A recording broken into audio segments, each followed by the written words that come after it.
kami ng Panginoon. That's my fear. No? Even before. Tapos, nung eto na, I tried to avoid yung worst case scenario. Tinatry ko siyang i-avoid.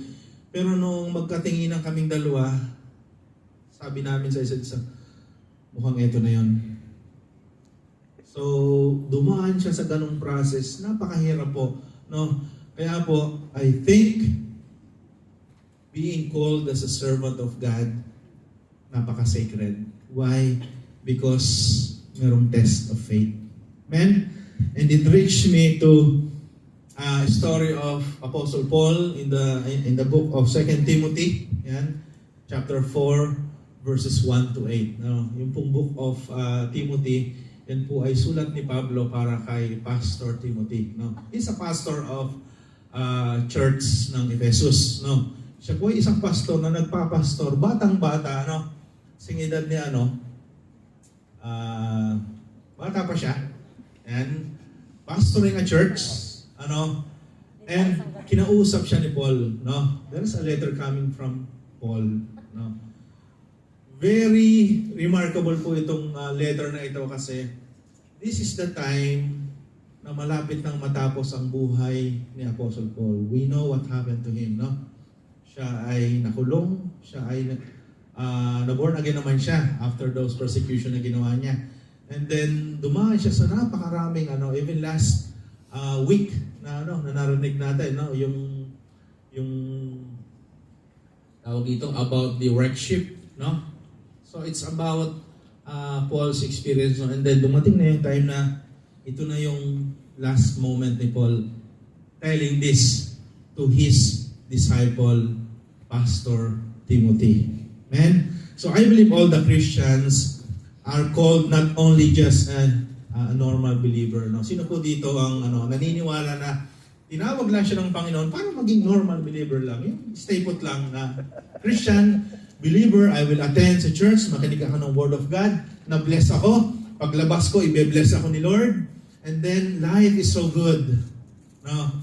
So who among her believes that being a disciple or being a servant or being a Christian, Christian's life is just like that? No? Pakasarap naman, no? But no. And, yeah, so I believe all the Christians are called not only just a normal believer, but to be a servant. No? Sabihin mo sa iyong katabi, tell to your seatmate, you are a servant of God. Yeah. You're not just a normal Christian. No? Do not say, normal na Christian ako. Attend lang ako. No? Mag-offering, listen sa Word of God, labas, receive ng blessings. No. You are a servant of God. The true Christian serves the Lord. Amen? And you are a servant of God. Okay? Sige. Hallelujah. So, sacred because there's a cost of being a servant. No, there is a cost. No, it's not just like that. Being a servant, there is a cost. No, like what I've said earlier, a test of faith strengthens faith and builds character. Now, I want to highlight a few things. No, the purpose of test of faith. No, again, it's not about us kasi we experienced this. No, it just made me realize, and I think, no, to start this year, no, we need to be reminded, no, that we are a servant of God. No. Let us be reminded, no, in the beginning of this year, that we are a servant of God. So the purpose of test of faith, no, to purify the believer. Ayan. Para purify daw tayo. No? To purify the believer. Next is, he will sit as a refiner and purifier of silver. Ayan, if you will ask the blacksmith, no, yung gumagawa ng silver, no, how can you say that the silver is pure? No, and then the blacksmith will say, if I see myself.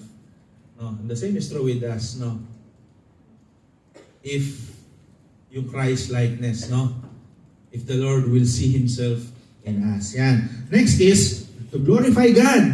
Ayan, the purpose of test of faith, of course, is to glorify God. Again, our life is not about us.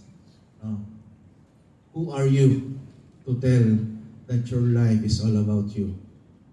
And it is all about God. Amen. Tungkol ito sa Diyos. And this happens so that the works of God might be displayed in Him. Yes. John 9:3. No, it happened why? Bakit nangyari itong mga bagay na to?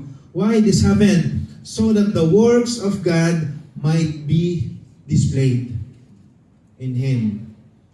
Hallelujah. So John 9:3. Naalala ko, I remember the mga batang 90s who watched the face